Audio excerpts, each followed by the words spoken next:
Waalaikumsalam warahmatullahi wabarakatuh.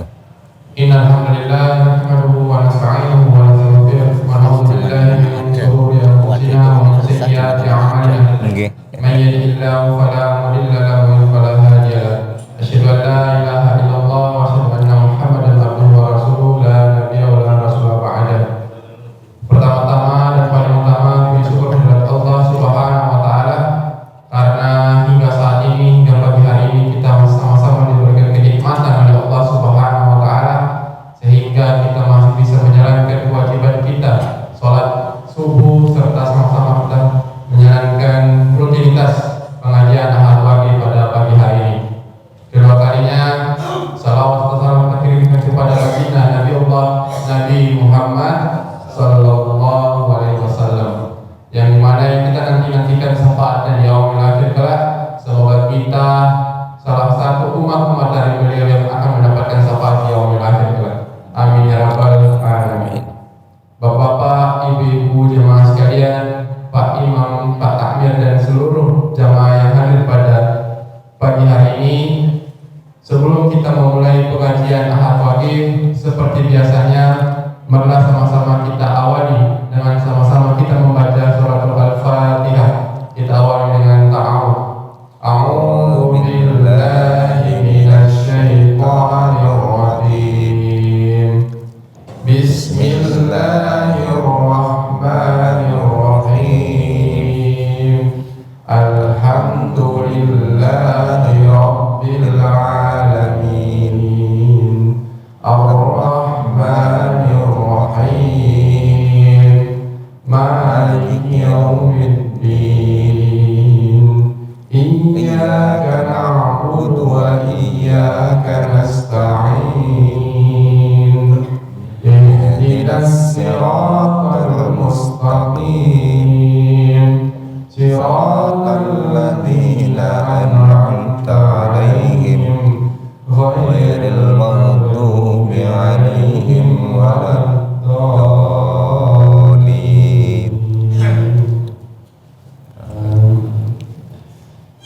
Baik Bapak, Ibu-ibu jemaah sekalian, pada kesempatan kali ini pengajian ahad pagi pada pagi hari ini insyaallah akan bersamai oleh beliau Ustaz ayahanda kita Dr.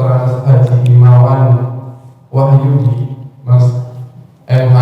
Beliau salah satu dosen di Universitas Ahmad Dahlan dan senior dari Ikatan Mahasiswa Muhammadiyah. Baik Bapak-bapak, Ibu jemaah sekalian yang yang baru menuju Masjid Muhajirin, monggo bisa langsung mengisi terlebih dahulu di dalam masjid. Baik Bapak-bapak, Ibu jemaah sekalian, pada kesempatan kali ini pengajian ahad pagi akan dibersamai oleh beliau Ustaz Dr. Haji Imawan Wahyudi MH dengan tema ampunan Allah jauh lebih besar daripada dosa-dosa hambanya. Baik Bapak-bapak, Ibu jemaah sekalian, langsung saja kita persilakan kepada beliau Ustaz Imawan Wahyudi, kami persilakan.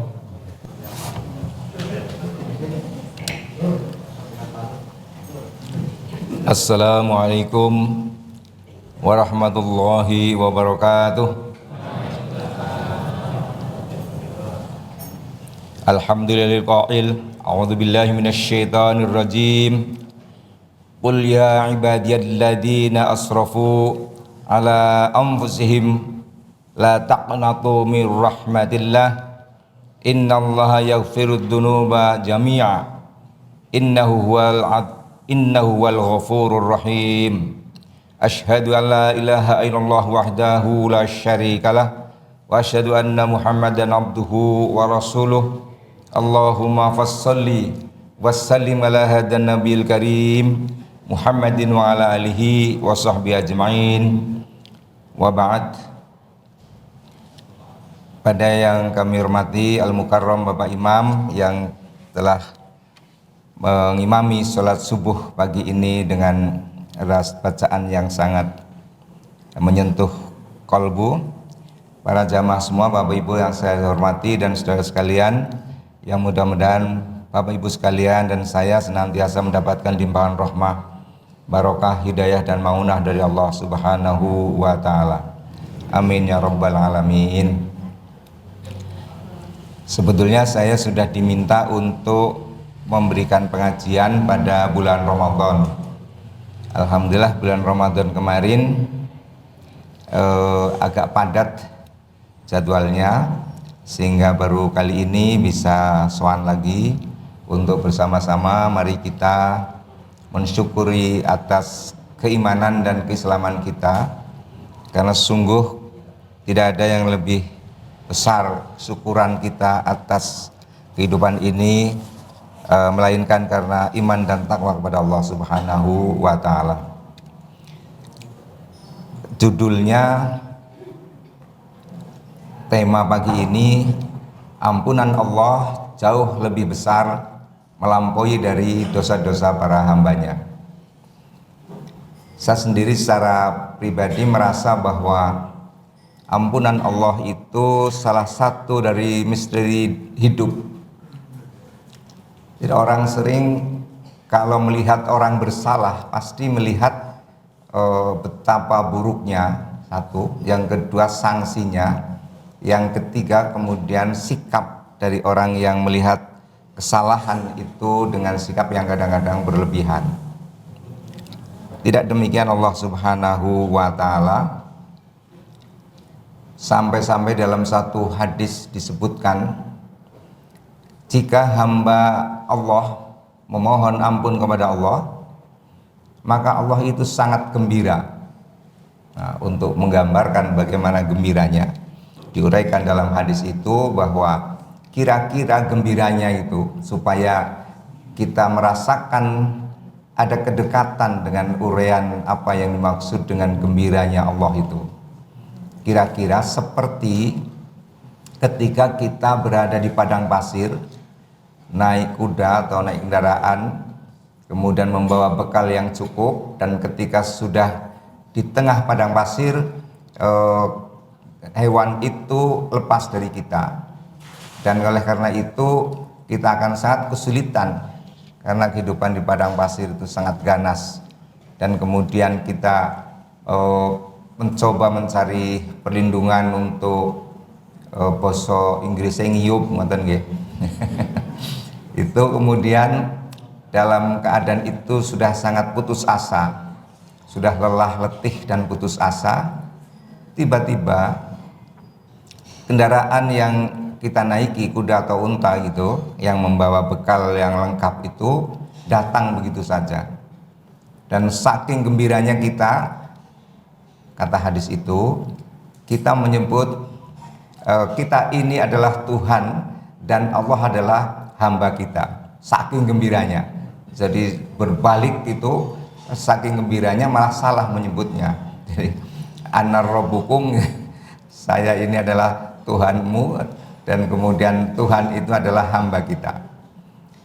Itu hadis ini sangat bagus ya untuk menggambarkan bahwa apa yang diuraikan oleh Allah baik dalam Al-Quran maupun melalui sabda kita junjungan Nabi Agung Muhammad Sallallahu Alaihi Wasallam itu menggunakan bahasa-bahasa yang sangat persuasif dan dicoba untuk manusia itu bisa memahami kira-kira seperti apa.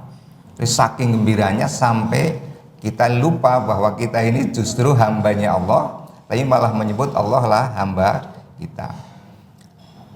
Juga ini untuk menggambarkan bahwa apa yang ada dalam kekuasaan Allah di akhirat nanti 99% belum pernah kita lihat, belum pernah kita nikmati sejak zaman Nabiullah Adam alaihissalam. Oleh karena itu tidak bisa kita gambarkan neraka seperti apa, surga seperti apa. Itu adalah hal yang tidak mungkin bisa dipikirkan oleh manusia. Nah, tapi untuk hadis ini memberikan gambaran bahwa Allah itu begitu gembiranya seperti itu adalah maksudnya biar kita faham bahwa Allah itu sebegitu rupa dekat dengan manusia, ya, aqrabu min hablil warid, itu lebih dekat daripada urat leher kita sendiri. Dan kemudian ketika hambanya memohon ampun, itu Allah sangat gembira. Artinya ini sungguhnya semacam misteri hidup. Pertama, ketika kita melakukan satu kesalahan, tentu ada penyesalan dalam hati, sedikit ataupun banyak.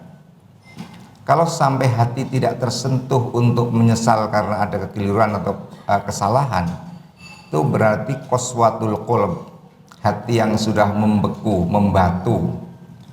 Itu hati-hati, karena kalau hati kita sudah seperti itu, jangankan mendengar azan yang merdu mendayu-dayu kayak tadi, siapa yang azan itu mendengar hal-hal yang baik sekalipun, hati itu tidak tersentuh.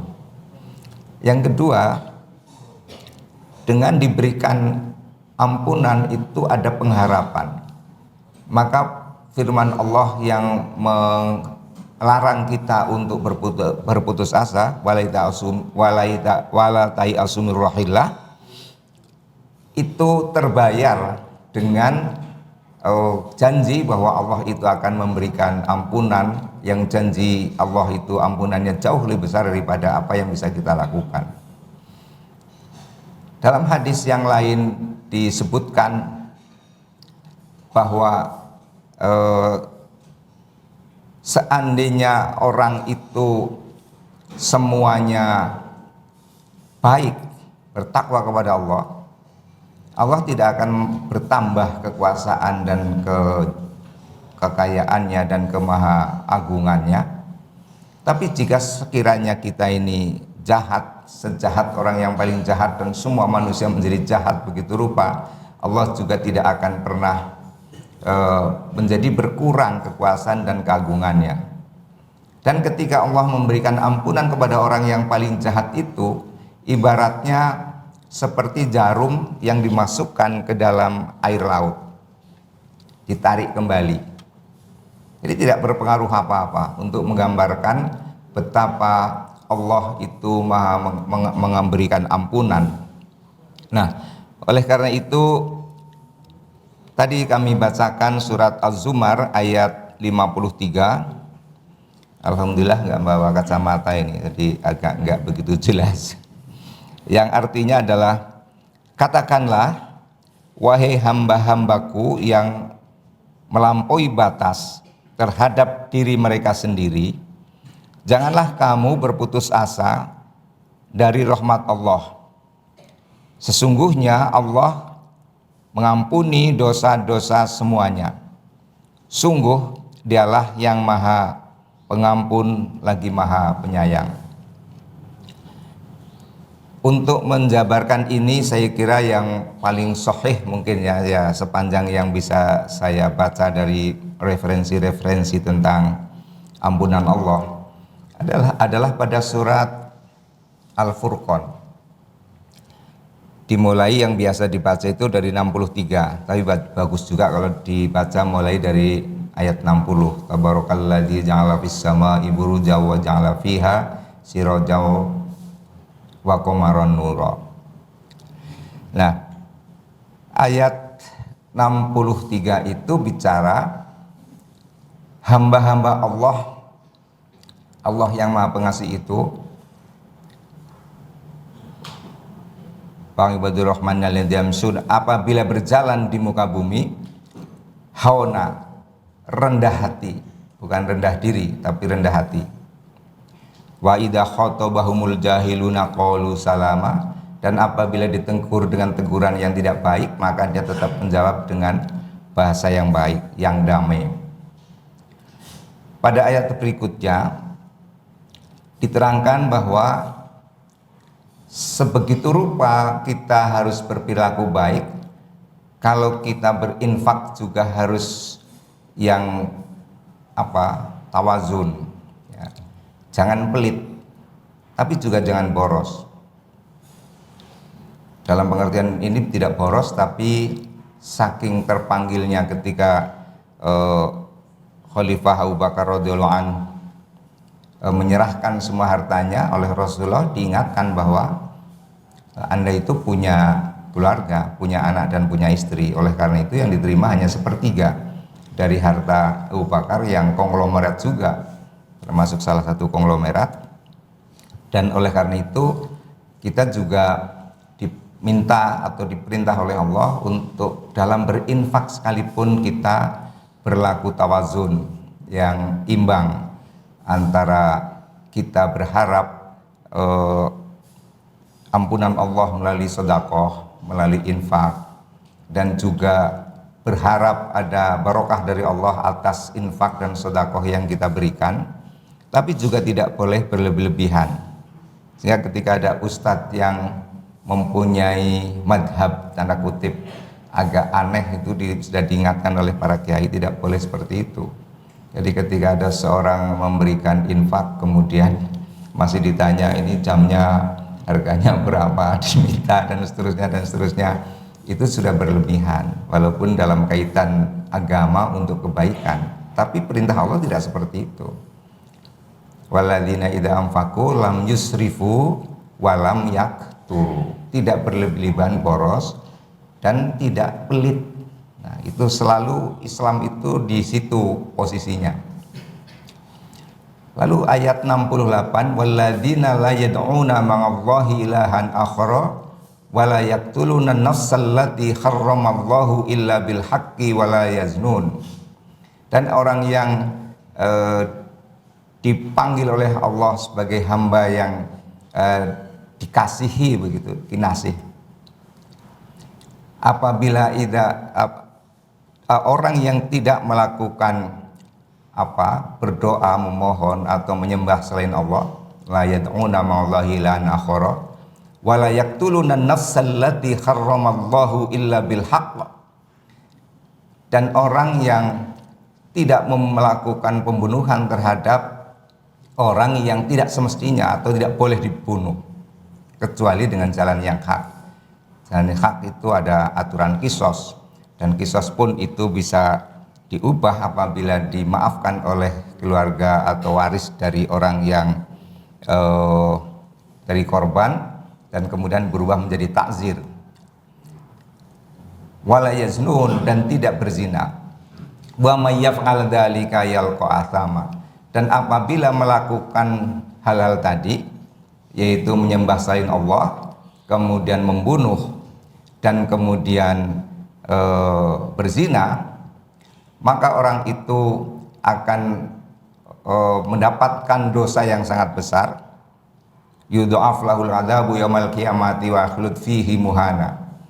Kemudian akan dilipat gandakan siksaannya oleh Allah itu, dan kemudian dihinakan di akhirat itu dengan sangat terhina. Nah, ini yang menarik. Ada satu kisah, saya kira mungkin sudah diceritakan di sini, saya tidak tahu, yaitu Wahsy bin Harb.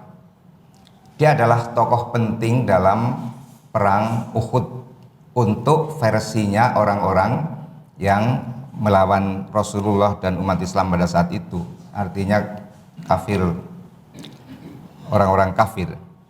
Dia adalah hambanya atau budaknya dari Abu Sufyan. Abu Sufyan adalah bapak dari Muawiyah yang menjadi raja pertama, orang yang memerintahkan dengan menggunakan metode turun-temurun. Pertama dalam Islam adalah Muawiyah. Nah, dia berhasil membunuh paman Rasulullah, Sayyidina Hamzah radhiyallahu anhu. Rasulullah begitu sedihnya, sangat-sangat sedih, karena Hamzah itu selain amat sangat kuat ya, ini kan Rasulullah didampingi oleh orang-orang hebat yang kuat, juga sangat pandai berperang, termasuk Hamzah, Umar bin Khattab, Ali bin Abi Thalib, dan banyak sekali masih sahabat-sahabat yang memang sangat piawai berperang, sehingga pada perang Badar menang 1:3 kekuatannya. Tapi pada perang Uhud, karena ada taktik yang sangat tidak terkira, para penembak menggunakan panah ya, belum ada bedil waktu itu. Para penembak dari bukit itu kemudian turun karena dihapusi itu. Nah, ini hati-hati kalau kita dihapusi dengan kekayaan itu. Dihapusi oleh orang-orang kafir itu, kemudian penembak dari bukit itu turun Dan ketika turun kemudian bergelombang-gelombang pasukan datang, dan sebegitu rupa perang Uhud itu menjadi perang yang sangat menyedihkan dan Rasulullah mengalami luka sedikit. Tapi ketika luka sedikit itu sudah diumumkan bahwa Rasulullah Muhammad sudah meninggal, pengumumannya begitu. Nah, itu meruntuhkan mental kaum muslimin, tetapi ternyata tidak benar. Sampai-sampai sesungguhnya Rasulullah juga bukan hanya sedih, tapi sangat kecewa dengan kekalahan perang itu. Tapi kemudian tentu Rasulullah dengan dikontrol langsung oleh Allah, dibimbing oleh Allah, diberi hidayah oleh Allah, dilindungi oleh Allah. Nah, Wahsy itu berhasil melemparkan tombak, kalau di sini mungkin lembing itu ya, kepada Hamzah radhiyallahu anhu, tepat di dadanya. Dan ya tentu dengan kena dadanya kemudian meninggal. Dan saat sudah meninggal itu Hindun, istri Abu Sufyan, itu melakukan dendamnya karena Sayyidina Hamzah radhiyallahu anhu itulah yang membunuh saudaranya dan bapaknya. Maka dibelah dadanya, diambil jantungnya, kemudian dimakan, diserap darahnya. Sebegitu rupa dendam kejamnya. Walaupun pada akhirnya Abu Sufyan dan demikian juga Hindun itu masuk Islam, tapi tetap ada kontroversi tentang disebutnya Hindun sebagai sahabat. Sahabat itu artinya orang yang bertemu dan langsung dibimbing oleh Allah, oleh Rasulullah pada saat itu. Karena kontroversi ini. Nah, jadi demikian rupa Rasulullah sedih atas kekalahan maupun juga wafatnya Sayyidina Hamzah radhiyallahu anhu di tangan atau oleh tombak dari Wahsy bin Harb. Lalu Rasulullah pada saat setelah berperang itu sudah selesai sekian lama, justru kemudian meminta atau menganjurkan Wahsy untuk masuk Islam. Eloknya itu Rasulullah mengirimkan kurir untuk menyampaikan kepada Wahsy diajak masuk Islam. Wahsy menolak. Bagaimana mungkin saya masuk Islam? Sedangkan dalam Islam itu orang tidak boleh menyembah selain Allah, tidak boleh membunuh, tidak boleh berzina, dan saya telah melakukan itu semuanya. Rasulullah mendengar jawaban dari kurir yang disampaikan pada kurir itu, tidak menjawab sendiri. Langsung dijawab oleh Allah Subhanahu wa taala dalam surat Al-Furqan itu ayat 70. Illa man taba wa amana wa ngamila amala sholihan faulaika yubaddilullahu sayyi'atihim hasanat wa kana Allahu ghafurur rahim. Jadi tidak boleh menyembah selain Allah, tidak boleh membunuh, dan tidak boleh berzina. Tapi hukum Allah ini pelajaran penting bagi para orang yang belajar hukum terutama, dan bagi kita semua. Allah itu selalu ada pengecualian. Tidak ada hukum tanpa pengecualian, itu dalam Islam. Yang ini kadang-kadang lepas, tidak diceritakan. Di wajah Allah itu lebih banyak menghukum, lebih banyak memberi sanksi, padahal tidak. Illa man taba, kecuali orang-orang yang bertobat, wa amana, dan kemudian menegakkan imannya atau meneguhkan imannya, wa amila amala sholihan, dan melaksanakan atau melakukan amal soleh, faulaika yubaddilullahu sayyiatihim hasanat.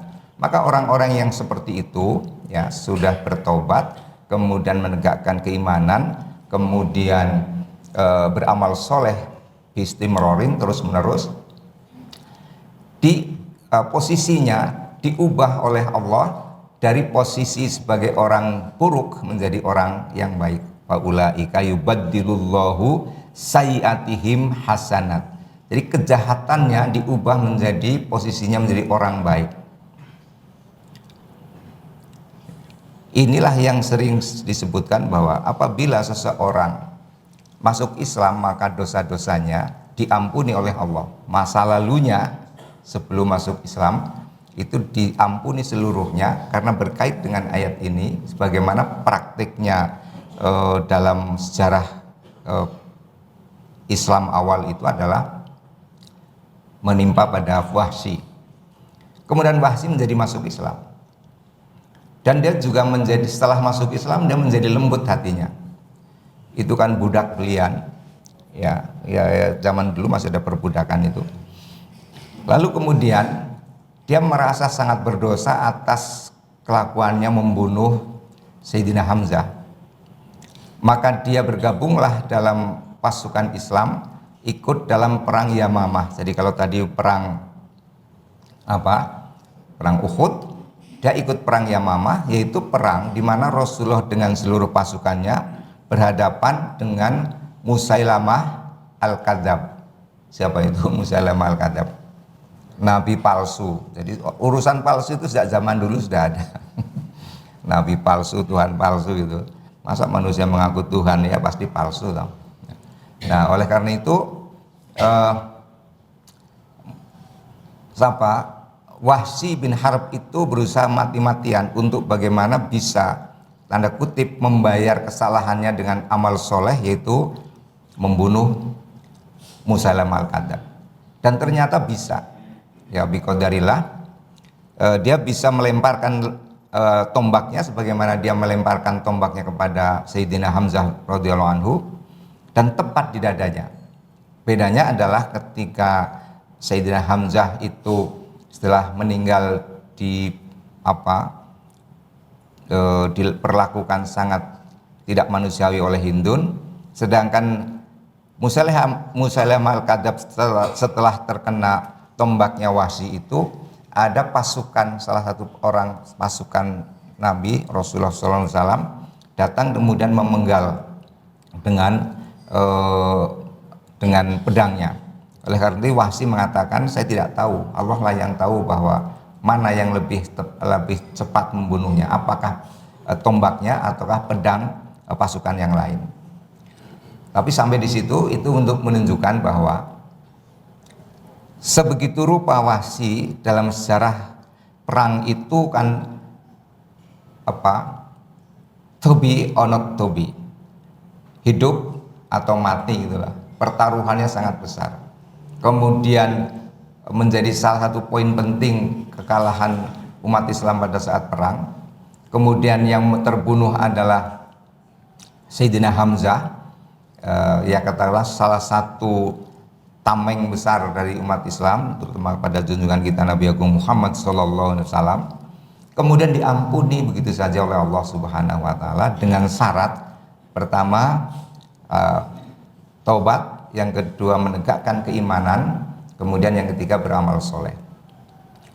Namun demikian Rasulullah begitu sedihnya kalau melihat Wahsy, maka Rasulullah juga minta kalau kamu jangan pernah lagi menunjukkan dirimu di depan saya.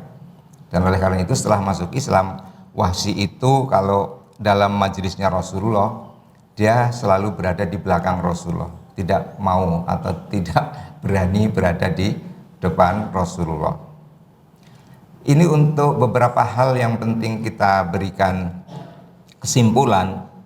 Pertama, saya kira memang harus berimbang sebagaimana surat Al-Furqan tadi ayat 68, ayat 69, kemudian kita bermuara pada ayat 70 dan 71. Wa man taba wa amila sholihan fa ulaika yubaddilu sayyi'atim hasanat wa kana Allahu ghafurur rahima wa man taba wa amila sholihan innahu yatubu ilallahi mataba, dengan tobat yang amat sangat sungguh-sungguh. Nah, yang pertama adalah bahwa kita perlu menggunakan misteri tanda kutip atau kedahsyatan ampunan Allah ini untuk sebagai metode dalam dakwah amar ma'ruf nahi munkar. Gembirikanlah hati orang. Sebetulnya orang jahat sejahat apapun hatinya itu mesti mengatakan dia bersalah, hatinya. Tapi kalau omongannya nggak pernah dia mengaku bersalah, di depan persidangan jelas-jelas membunuh, mengingkari perbuatannya, jelas-jelas mencuri, merampok dan sebagainya, pasti dia mengingkari. Tapi hatinya pasti akan mengatakan bahwa dirinya bersalah. Dan orang yang hatinya bersalah itu perlu perlindungan. Sehingga kalau kita melihat ada orang yang telah melakukan kesalahan, bagus juga walaupun tidak harus berbondong-bondong, terutama yang perlu adalah sesepuh disitulah, katakanlah di sini umpamanya Pak Imam, itu nyantuni perasaan orang yang bersalah tadi untuk dikembalikan, direcovery semangatnya, direcovery tekadnya bahwa Allah itu tidak pernah menutup pintu taubatnya. Itu yang pertama. Yang kedua, taubat itu kalau digambarkan dalam pendapat Sayyidina Ali radhiyallahu an, kalau itu kesalahannya memakan sesuatu, katakanlah makan daging, dan akibat dari makan daging itu kemudian dia menjadi bagian dari tubuh kita, menjadi otot atau menjadi daging, maka bagian tubuh yang akibat dari makan yang tidak halal tadi, makanan yang haram tadi, itu harus dihilangkan, dipangkas. Bahasa Inggris pun diiris. Diiris niku lebih kesannya lebih kejam itu ya. Tapi tentu itu kinayah, bukan apa kata-kata yang itu majazi saja. Diiris itu untuk menggambarkan keseriusannya dalam bertobat.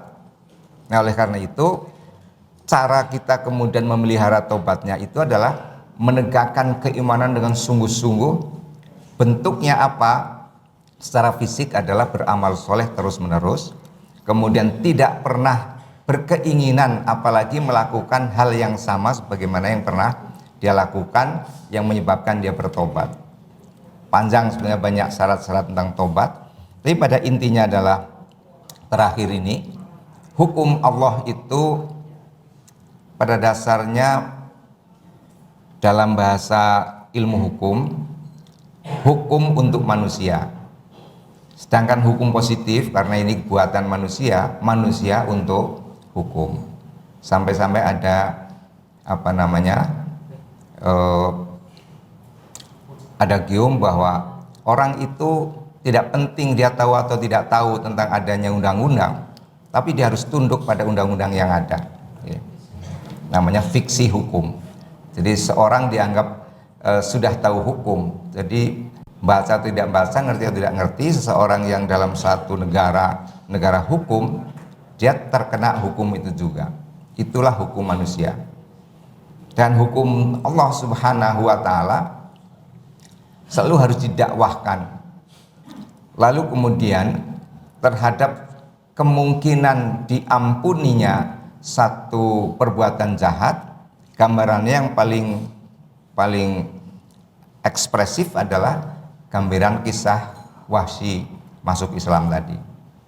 Artinya orang-orang yang menyembah Allah, membunuh dan berzina sebagai perbuatan-perbuatan yang langsung dilakukan diri sendiri dan berhadapan dengan orang yang diajak atau terlibat dalam pihak di dalam kejahatan itu sangat besar peluangnya untuk memohon ampunan kepada Allah dengan syarat tadi, beriman, bertobat, beriman dan beramal soleh.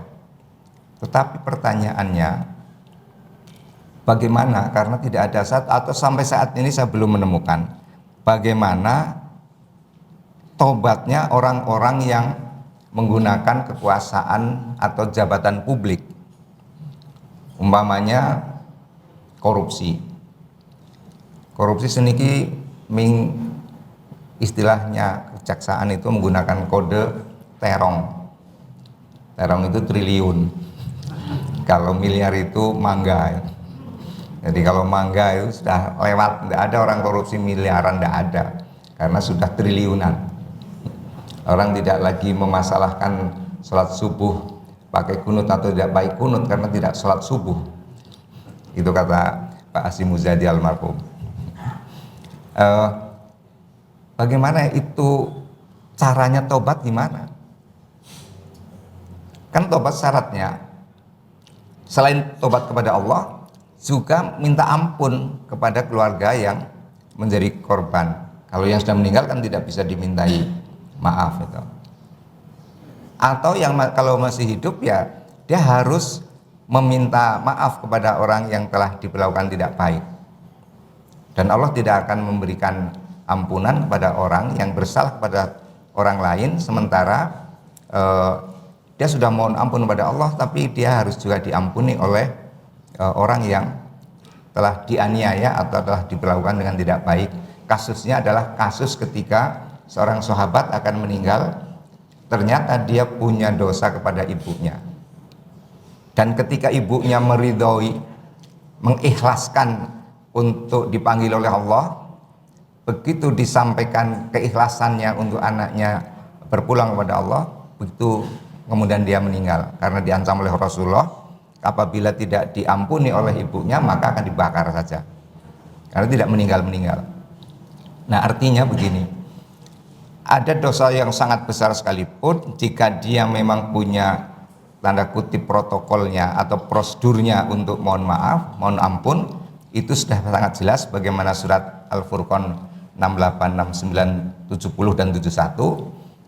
Tapi pejabat publik itu bertanggung jawab kepada, katakanlah ya tergantung, kalau lurah itu sak kelurahan gitu, camat sak kecamatan, bupati sak kabupaten, nek wakil bupati mboten. Naming wakil awak karo sikil. Jadi seterusnya sampai atas.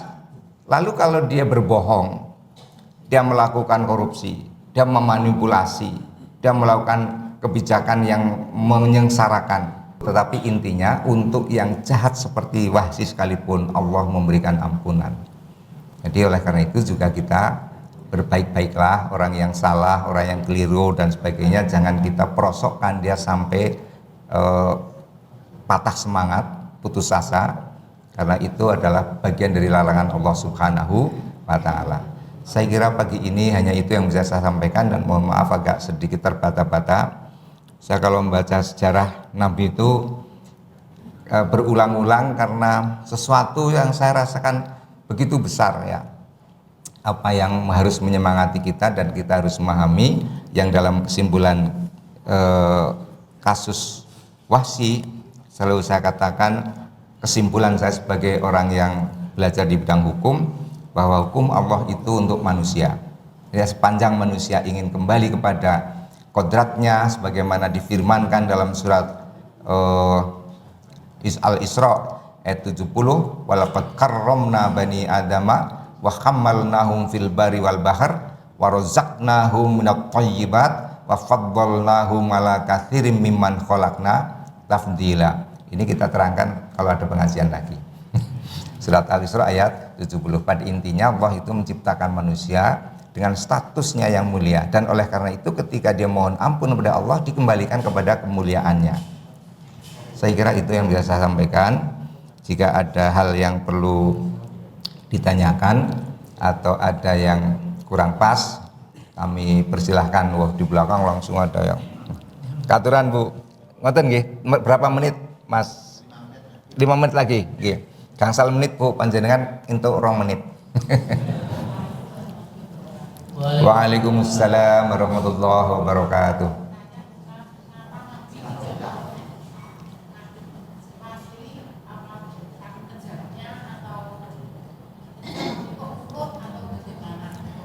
Nabi mboten kersa mirsani Wahsy.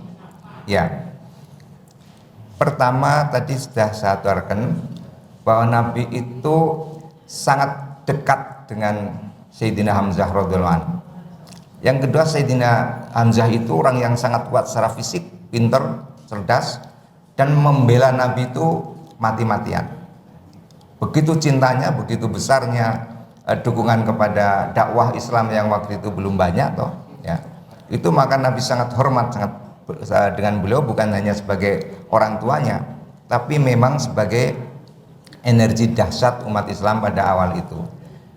Tetapi yang terpokok adalah kesia-siaan wafatnya Sayyidina Hamzah. Ya kan, orang dilempar tombak, terkena di jantungnya, kemudian dibedah dan makan organ tubuhnya, Ada yang menyebut jantung, ada yang menyebut hati itu. Tapi intinya sama itu. Itu menyebabkan Nabi amat sangat sedih. Sehingga peristiwa itu oleh Nabi lebih baik tidak diingatkan lagi, ya dengan cara tidak melihat wajah Wahsy sebagai penyebab wafatnya Sayyidina Hamzah radhiyallahu anhu. Ngoten nggih Bu. Kalau sudah cukup, ada salah dan kurangnya kami mohon maaf.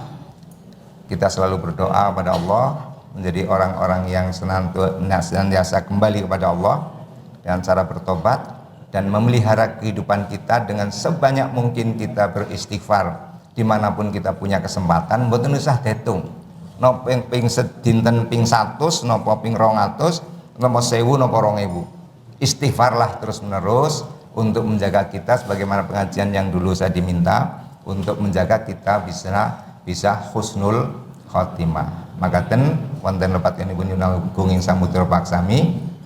Wassalamualaikum warahmatullahi wabarakatuh.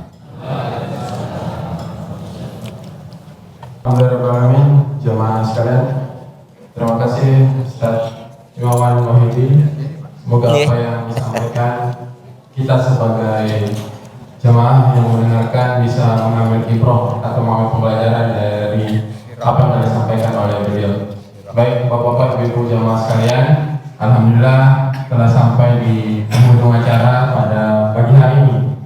Dan alhamdulillah kali ini kayaknya jamaah terbanyak dari pengajian-pengajian ABG sebelumnya.